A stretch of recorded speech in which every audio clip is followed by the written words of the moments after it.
AITA for exposing my family's lies by listing two strangers as my parents at my wedding? I'm Zoe, 31, and I used to be the daughter who kept quiet because everyone said that was what kept our family together. Elaine and Paul are my birth parents. Sabrina is my older sister by 2 years. For most of my life, I was the one expected to smooth things over, bring an extra dessert, cover a missing payment, and smile in family pictures only when Sabrina decided there was room for me. I'm a woman who still keeps old birthday cards in a shoebox under my bed. Some are faded, some were bought at the last minute, and a few are signed with nothing more personal than love, Mom and Dad. I kept them anyway because I wanted physical proof that my family had cared about me at some point. It took me a long time to admit they hadn't simply overlooked me. They had edited me out on purpose. The pattern started when Sabrina and I were children, but it was subtle enough that each individual incident could be explained away. When I brought home a better report card, Mom told me not to wave it around because Sabrina had struggled in math that semester. "I'm not waving it around," I said once. I was 12 and had placed the paper on the kitchen counter because it needed a signature. Mom glanced toward the stairs to make sure Sabrina couldn't hear us. "Then don't make a production out of it. Your sister already feels small." I got an A. And that's wonderful. You don't need applause for everything. When Sabrina got a good grade the following semester, Mom bought cupcakes. If I was invited to a birthday party on a weekend Sabrina had nothing to do, I was asked whether it would be kinder to stay home with her.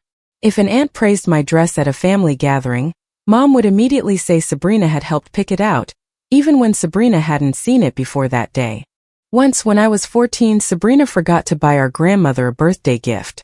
Mom handed me $20 and told me to find something from both of us.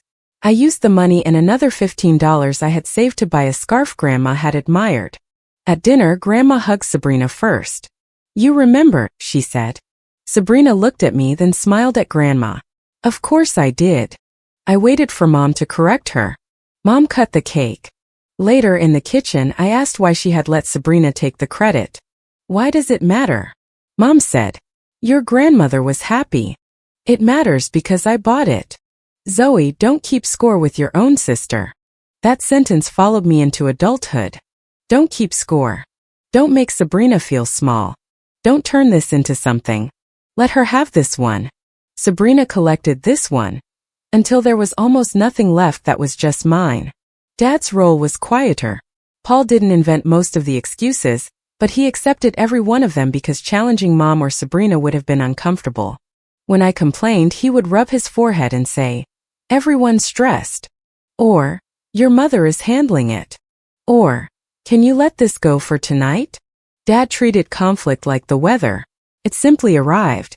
No one caused it, no one benefited from it, and certainly no one was responsible for stopping it. As teenagers, Sabrina and I argued like normal sisters. I wasn't perfect. I borrowed a sweater without asking once and stained the cuff. I made a sarcastic comment about one of her boyfriends. I skipped a school event because I was embarrassed after we had fought. Those incidents became permanent evidence of my bad character. Anything Sabrina did to me was a reaction. Anything I did back was the beginning of the problem. By the time we were in our 20s, Sabrina is sensitive had become the family policy. She could change dinner dates at the last minute because she was overwhelmed. She could ask that certain relatives not be invited because they made her anxious. She could cancel plans and still receive sympathy from the people she inconvenienced. If I objected, Mom would lower her voice and say, "You know your sister has a lot going on." Apparently I never did.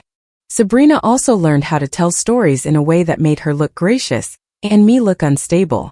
If I missed a gathering because Mom had changed the date without telling me, Sabrina said I was pulling away from the family. If I declined to loan her money, she told people I had become cold. If I left dinner after she insulted me, she said I had stormed out for no reason. Mom rarely used harsh language herself. That was part of her effectiveness. She didn't call me selfish. She sighed and said, "I don't understand why Zoe has become so distant." Dad would nod sadly. Relatives filled in the rest. For years I kept trying harder. I brought food. I bought gifts. I sent money when my parents said a bill had caught them off guard. I ran errands when Sabrina was too busy. I apologized first because I wanted family dinners to feel normal. Then I lied to friends and said my family was complicated. Complicated sounded better than, they like me most when I am useful and quiet. The Christmas Eve that changed everything happened 6 years before my wedding. Mom had asked me to bring a chocolate pecan pie and a tray of baked pasta because Sabrina was too overwhelmed to help with food that year. I also had a reusable grocery bag filled with wrapped gifts. One of those gifts was for Dad, purchased on behalf of Sabrina because she had texted me 2 days earlier saying she had forgotten. She promised to pay me back. She never did. I arrived a little after 6. Through the front window I could see the dessert table, disposable red cups, and coats piled on the bench near the entryway. Someone had hung tiny white lights around the window frame. Sabrina's husband's parents were there. So were 2 aunts and uncles, several cousins and neighbors my parents had known for years. I could hear laughter through the glass. My phone rang before I reached the porch. Mom. I answered with my elbow because my hands were full. Hey, I'm outside. Can someone get the door? There was a pause. Zoe, don't come inside tonight. I thought I had misheard her. What? Sabrina said this is already stressful enough. I looked through the window again. Sabrina was standing beside the tree with a drink in her hand. She was laughing at something her husband had said. Who is it stressful for? Please don't make this difficult. I'm holding the food you asked me to bring. I know, sweetheart. That sweetheart made it worse. So I'm not invited to my own family's Christmas Eve? It isn't about being invited. Sabrina is trying to protect her peace. From me. Mom lowered her voice. She told some people you've been dealing with issues. If you come in, there will be questions, and she doesn't want to explain family tension in front of her in-laws. I stood there staring at the door. What issues? You know how you've been lately. No, I don't. Tell me. Zoe, don't make it uglier than it has to be. Inside, one of my cousins walked past the window carrying a plate. She didn't see me. I asked, what did you tell everyone about why I'm not there? Mom didn't answer. Did you tell them I chose not to come? We can discuss this later. That's a yes. Your father agrees this is for the best. In the background I heard Dad's voice. I couldn't make out the words. I said, put him on. He doesn't want to get in the middle. He is my father. He is already in the middle. Mom exhaled sharply. Please leave the food by the door and go home. That was the moment something inside me became very still. I didn't bang on the door. I didn't walk in and create the scene they had already described to everyone. I didn't give Sabrina the meltdown she had apparently written for me. I set the casserole carrier and pie box on the porch. I kept the gifts. Then I sent Mom one text. You don't get to lock me out and then tell people I left. I took a screenshot after it showed as delivered. By the time I reached my car, Dad had left a voicemail. I sat in the driver's seat with the heat running and listened. Hey Zoe, just don't come tonight. Your mother already promised Sabrina there wouldn't be any tension. We'll talk after Christmas. Don't turn this into a bigger thing than it is. He sounded tired, as though I were the inconvenience. I saved the voicemail. At the time I didn't know why. Maybe some part of me already understood they would deny it later. I drove away without knowing where I was going. The stores were closing. Most restaurants had holiday hours. I pulled into a shopping center parking lot because I didn't trust myself to drive while crying. I had just wiped my face with the sleeve of my coat when I saw an older woman carrying 2 paper bags and a stack of plastic food containers. One of the paper bags split near the bottom. A container hit the pavement. Cranberry sauce slid across the asphalt. The man beside her tried to catch the rest while balancing a cane against his leg. I got out. Hold on, I said. Don't move. There's glass near your shoe. The woman blinked at me. Oh, for heaven's sake. Together we gathered what could be saved. One container had cracked, another had lost its lid, and dinner rolls rolled under a parked car. The man apologized as though I were doing something extraordinary. I'm Martin, he said. This is my wife, Grace. Our daughter ordered too much catering, and somehow we volunteered to transport half of it. Grace looked at my face for a second longer than strangers usually do. You've been crying, she said. It was direct, not nosy. I'm fine. She glanced at the reusable bag in my back seat, where the wrapped gifts were visible. Nobody should spend a holiday pretending they are fine in a parking lot. I'm not looking for pity. Good, she said. We're not offering pity. We're offering dinner. I almost refused. Actually, I did refuse twice. Martin said they had adult children, grandchildren, and several people who had been added to the guest list at the last minute. He said no one would think it was strange. Grace gave me a look that made it clear she didn't care whether anyone thought it was strange. You helped us rescue the Rolls, she said. That makes you family adjacent for at least one meal. I laughed despite myself. I followed their car. Their family dinner wasn't magical. No one announced that I belonged. No one sat around a table telling me I had been saved. It was simply warm. People moved chairs. Someone handed me a glass of water. Grace's daughter asked whether I wanted dark meat or white meat. Martin found a gift bag in a closet and put a small box of chocolates inside, so I wouldn't be the only person without something to open. No one asked me to explain why I was there until I was ready. When Grace eventually sat beside me and asked, "Were you supposed to be somewhere else?" I told her a shortened version. She didn't say my mother probably meant well. She didn't ask what I had done to upset my sister. She said, "Being excluded is not the same as being difficult." I had never heard anyone say it that plainly. Grace and Martin didn't become my family that night. That would have been too easy and too strange. They became people I exchanged holiday cards with. Then people who invited me to dinner in January. Then people who remembered my birthday. Grace mailed handwritten thank you cards after I brought dessert, even when she had invited me. Martin noticed the zipper on my winter coat was catching and fixed it at their kitchen table, while arguing with a basketball game on television. They learned how I took my coffee. They packed leftovers for me without acting as though I needed charity. When I arrived late because of traffic, no one started dinner without me, and then blamed me for missing it. Martin once said, "You don't have to earn a plate here." I almost cried over that sentence, which embarrassed me enough that I pretended to be very interested in the salad. Our relationship developed over years. During those same years, I kept trying with my birth family. The difference was that I had finally experienced what care looked like when it wasn't conditional. Once I had something healthy to compare it to, the old patterns became impossible to ignore. My parents contacted me mostly when they needed something. Mom called because a utility payment had been missed and she didn't want Dad to worry. Dad called because Mom was upset with an aunt and needed me to smooth it out. Sabrina texted when she needed help paying a deposit, picking up a gift, or fixing a problem she had promised someone else she would handle. I kept helping longer than I am proud to admit. At one family brunch, Mom thanked Sabrina in front of everyone for stepping up during a difficult month. I had paid the overdue bill she was referring to. Sabrina had sent Mom flowers with my money after telling me she would reimburse me. I waited until we were in the kitchen. "I paid that bill," I said. Mom kept arranging fruit on a plate.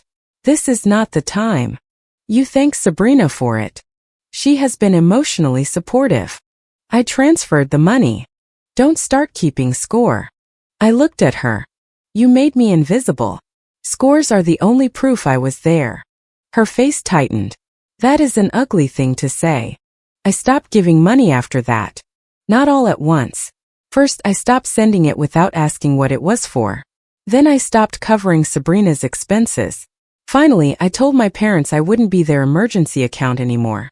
That was when the family narrative about me became harsher. Cousin Celia called once and said, "I heard you're not speaking to your parents." "That's news to me. Mom called yesterday." Celia hesitated. "Sabrina said you cut everyone off." I said no to paying one of her bills. There was a pause. "Well, I don't want to get involved." Celia wasn't cruel. She was just comfortable believing the loudest version because questioning it required effort. For a while, that was true of most of my relatives. I met Adam after I had known Grace and Martin for several years. He never tried to rescue me from my family. He did something more useful. He listened to what I said and noticed what I excused. One evening, after a call with Mom left me pacing around my kitchen, he asked, "What does she want?" For me to call Aunt Beatrice and tell her Sabrina didn't mean what she said at dinner. Did Sabrina mean it? Yes. Did Sabrina ask you to call? No. He leaned against the counter. Then why are you involved? Because Mom says Beatrice will listen to me. That isn't an answer. I snapped. You don't understand how my family works. He nodded. You're right. I'm trying to. That stopped me. He waited until I sat down. Then he said, I'm not telling you to cut anyone off. I'm asking why their comfort keeps outranking your dignity. I didn't have a good answer. Adam encouraged me to save messages, not because he wanted ammunition, but because my family had trained me to doubt my own memory. You don't have to argue with people who rewrite what happened, he said. Keep the receipts for yourself. So I did. I saved Mom's text from Christmas Eve. I kept Dad's voicemail under his contact, with the date still visible. I saved emails where Mom asked me to give relatives a different reason for missing events. I kept screenshots of seating charts where my name disappeared between drafts. I saved bank transfer receipts for expenses later credited to Sabrina. I didn't know I would ever show those records to anyone.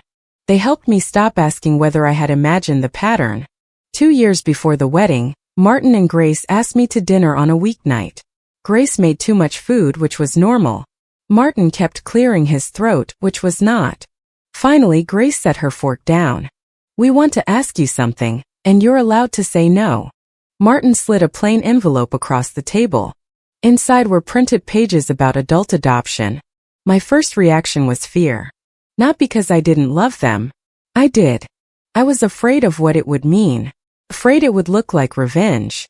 Afraid my birth parents would say I had always wanted to replace them. Grace seemed to read that on my face. This isn't about replacing anyone, she said. Martin added, it's about telling the truth on paper. I stared at the paperwork. Grace said, you don't owe us this. We will love you exactly the same if you never sign anything. Why now? I asked. Because we've wanted to ask for a while, Martin said. And because you keep putting us down as emergency contacts and then crossing out friend when forms ask for the relationship. That made me laugh and cry at the same time. I took several weeks to think about it. Adam didn't tell me what to choose. He asked, would you be doing it to hurt your parents? No. Would you be doing it because it's true? Yes. Then that's your answer. The adoption was quiet. Courthouse paperwork, notarized signatures, a judge who smiled when Grace cried, and lunch afterward. I cried in the car not because I felt rescued, but because for once being chosen didn't require me to disappear for someone else. I didn't immediately tell Elaine and Paul. That may sound cowardly, but I wasn't ready for them to turn something meaningful into evidence that I was cruel. I eventually sent a short email. I said Martin and Grace had become my legal parents through adult adoption, and that this didn't erase my history with Elaine and Paul. Mom called within 3 minutes. How could you do this without talking to us? I'm telling you now. After it's done. Yes. We are your parents. You are my birth parents. The silence after that was cold. Dad came onto the line. Was this Adam's idea? No. Did those people pressure you? No. Mom began crying. You've embarrassed us. No congratulations. No question about what the adoption meant to me. No recognition that Martin and Grace had been in my life for years. Only embarrassment. After that, Mom told relatives as little as possible. Some didn't know about the adoption until my wedding planning began. Adam and I got engaged the following year. When we discussed the wedding program, the wording felt obvious to me. Parents of the bride, Grace and Martin. Parents of the groom, Adam's parents. Elaine and Paul were invited. Sabrina and her husband were invited. I wasn't trying to create a public punishment. I simply refused to give ceremonial roles to people who had repeatedly asked me to vanish. Mom saw the first program proof because I had emailed it to a small group to check spelling. She called before I finished brushing my teeth that morning. This can't be right. What part? You listed them as your parents. They are my parents. And where are your father and I? On the guest list. She made it sound like I had struck her. You're seating us with ordinary guests? You are guests. We are the parents of the bride. No. You are my birth parents, and you're invited to attend. People won't understand. They'll understand exactly what I print. She hung up. 2 days later, An RSVP card arrived in the mail. In the margin beside Elaine and Paul's names, Mom had written, "Parents of the bride," as though she could assign herself the role with a pen. Then came the demands. They wanted front row seats. Dad wanted a father-daughter dance. Mom wanted to help me dress. They wanted a speech. Sabrina wanted to be in the main family photos and give a toast about growing up together. I said no to all of it. Mom sent a long email to me, Adam, Dad, and Sabrina. "Please don't bring up the adoption at the wedding. People won't understand, and it will create unnecessary questions. This should be a day of unity, not punishment. Your father and I love you. We have always loved you. We are asking you not to publicly suggest that we failed you." I read that last sentence several times. Adam looked over my shoulder. "That's the closest she's come to admitting it," I said. He put his hand on the back of my chair. "What do you want to do?" "I want to stop having this argument." "Then stop arguing. Set the boundary." So I sent one response. "The program will list Grace and Martin as my parents. You and Dad may attend as guests if you can do so respectfully. There will be no speech, no parent row seating, and no parent photos. Sabrina will not give a toast. This is not open for negotiation." Mom replied that I was being vindictive. I didn't answer. A week before the rehearsal dinner, Aunt Beatrice asked to meet me privately. Beatrice was 70 and had always been one of the quieter people in the family. She lived near my grandmother before Grandma died and had helped handle some of her papers. She arrived carrying a padded envelope and looked nervous enough that I assumed someone was ill. "I should have given you this years ago," she said. Inside the envelope was a small gold locket. I recognized it immediately. My grandmother had worn it at every holiday gathering I could remember. It was oval-shaped, slightly scratched near the hinge, with a tiny floral pattern on the front. I had seen Sabrina wearing it once after Grandma died. When I asked about it, Sabrina said Grandma had wanted her to have it. I believed her. Under the locket was a handwritten letter and a copy of a notarized instruction. The letter was addressed to me. My hand started shaking before I finished the first paragraph. Grandma wrote that the locket belonged to me. She also described a modest account she had set aside, less than $10,000, to help me build something steady when I was ready. Near the end, she had written, "Make sure Zoe knows she has a place, even if they don't give her one." I read that line twice. Then I looked at Beatrice. "What happened to the account?" Beatrice folded her hands tightly in her lap. "Elaine said Sabrina was more fragile at the time. She said you were independent and didn't need money. Paul agreed that telling you would create resentment. That wasn't their decision." "I know." "Where did it go?" "Some of it covered final expenses. The rest was moved into an account Elaine controlled. I was told it would still be held for you." "And was it?" Beatrice's eyes filled. "No. Part of it paid Sabrina's expenses."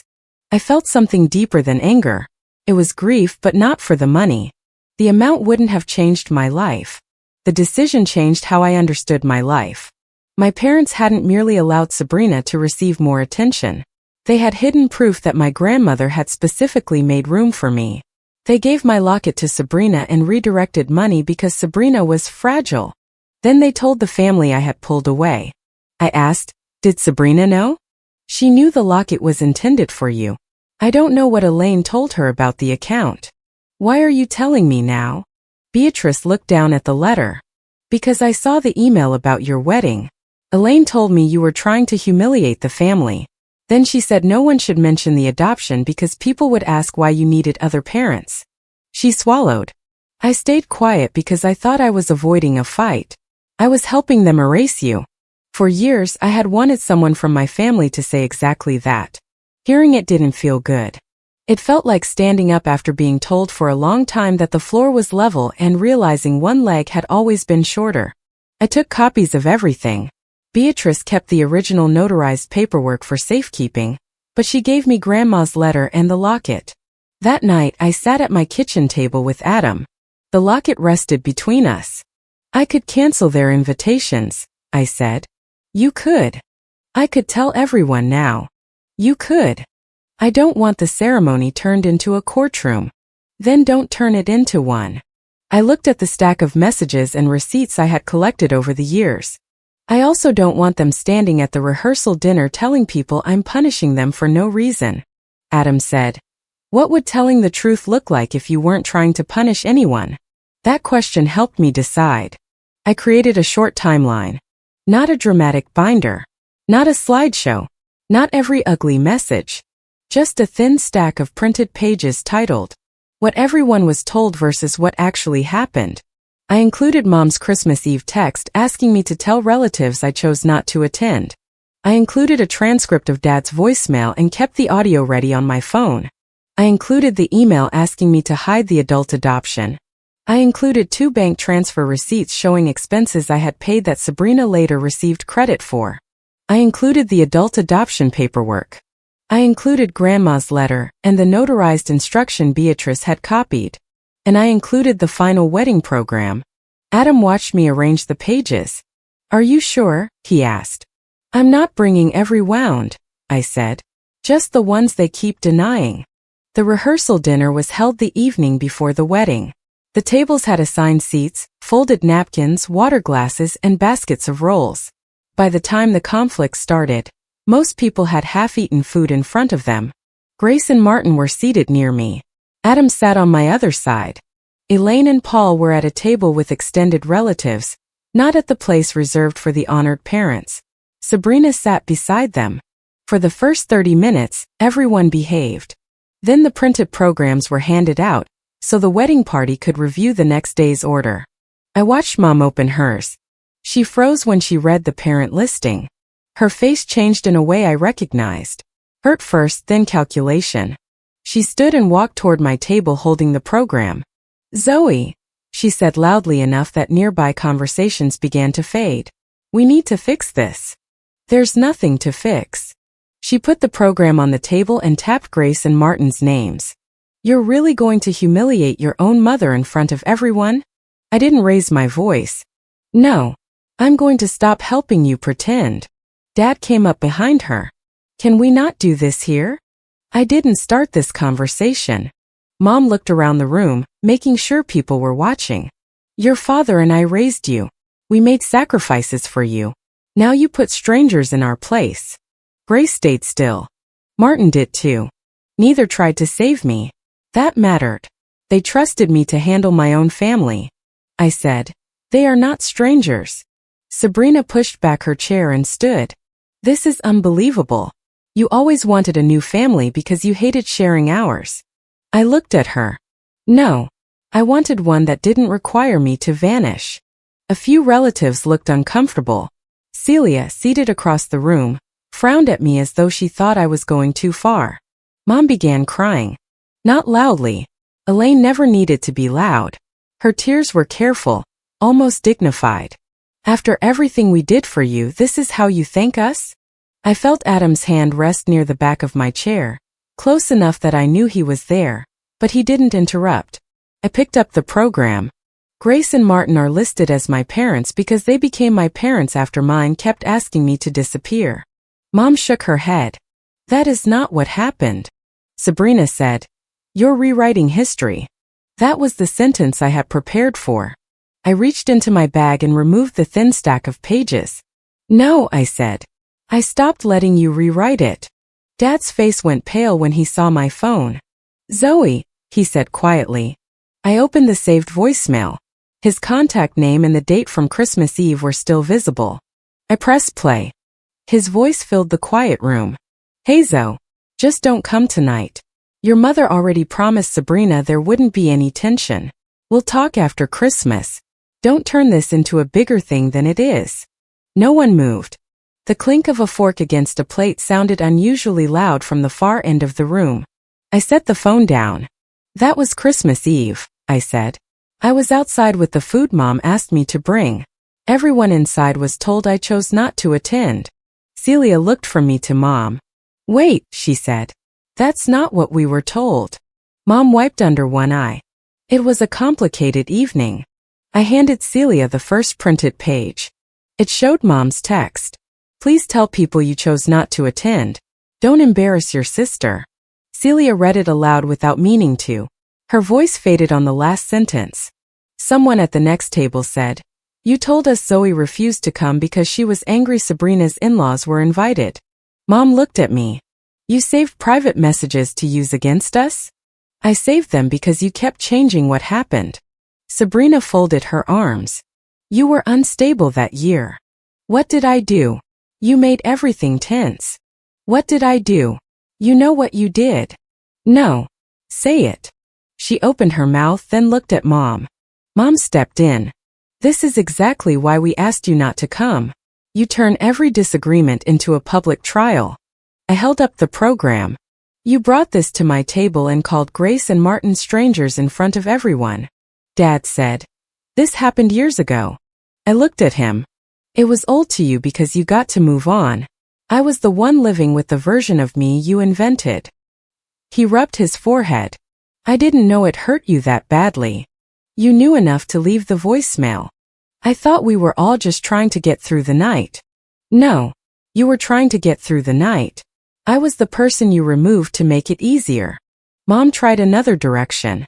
"What does one Christmas have to do with replacing your parents?" I pulled out her email. It was not one Christmas. I passed the page to Celia, who read the line asking me not to mention the adoption because people might think my parents had failed me. Mom's cheeks flushed. "That email was about avoiding confusion." "You didn't want peace," I said. "You wanted a clean story." Sabrina laughed once sharply. "You have always wanted everyone to feel sorry for you." I slid 2 transfer receipts onto the table. "These are payments I made when Mom said the family needed help." At the next brunch, Sabrina was thanked for stepping up. Mom looked at the receipts but didn't touch them. "You offered that money." "I did. I did not offer to disappear from the story." Dad said, "Can we please discuss this privately?" I almost laughed. "For 6 years you discussed me publicly when I wasn't in the room. Now that I'm here you want privacy." That was when Beatrice stood. She had been sitting at the far end of Mom's table. Her hand shook but her voice did not. "There is more." Mom turned toward her. "Beatrice, don't." Beatrice picked up the padded envelope she had brought. "I will not help hide this anymore." The room became silent again. She came to my table and placed a copy of Grandma's letter beside the program. Zoe's grandmother left this for her, along with a locket and a small account. Sabrina's face changed. Mom said, "That has nothing to do with the wedding." Beatrice looked directly at her. "It has everything to do with why Zoe no longer trusts you." Then she faced the room.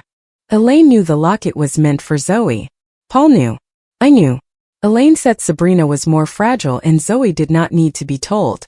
Some of the money intended for Zoe was later used for Sabrina. An aunt near Mom covered her mouth.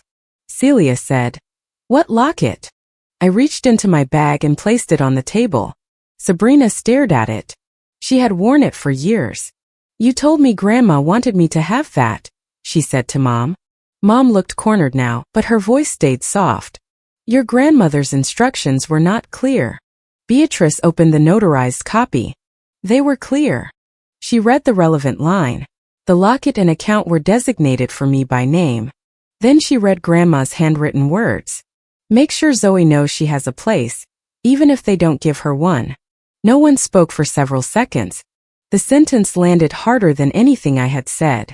Celia looked at Mom. "Did you tell us Zoe abandoned the family after you told her not to come?" Mom said, "It wasn't like that. That is exactly what the text says." "You don't understand everything Sabrina was going through." Sabrina's chair scraped against the floor. "Why is this suddenly my fault?" "It isn't suddenly your fault," I said. "This family trained you to believe your feelings were more important than everyone else's reality." Her eyes narrowed. "You're cruel." "Cruel was wearing something you knew belonged to me." "I didn't know." Beatrice said, "You knew about the locket." Sabrina looked at her. "I knew Grandma had mentioned Zoe once. Mom said she changed her mind." Mom said, "I was trying to keep the family peaceful." Celia shook her head. "No, you were keeping Sabrina comfortable." Dad pulled out a chair and sat down heavily. One of my uncles asked him, "Did you know about the account?" Dad stared at the table. "I knew there was some money." "And the letter?" "Yes." And Christmas Eve? Yes. Dad's answers were so quiet the room leaned toward him. Why didn't you stop any of it? My uncle asked. Dad looked at Mom. Elaine was handling it. I had heard that line my whole life. For the first time he had to say it in front of witnesses. Beatrice said, "Silence was a decision, Paul." He closed his eyes. Sabrina looked around the room and seemed to realize no one was rushing to comfort her. "This is exactly why I didn't want Zoe around that Christmas," she said. "She makes everything about her." Several people reacted at once. Celia said, "It was her inheritance."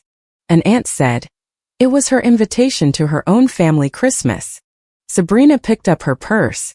"I'm allowed to protect my peace." I said, "You are. You are not allowed to erase me and call it peace."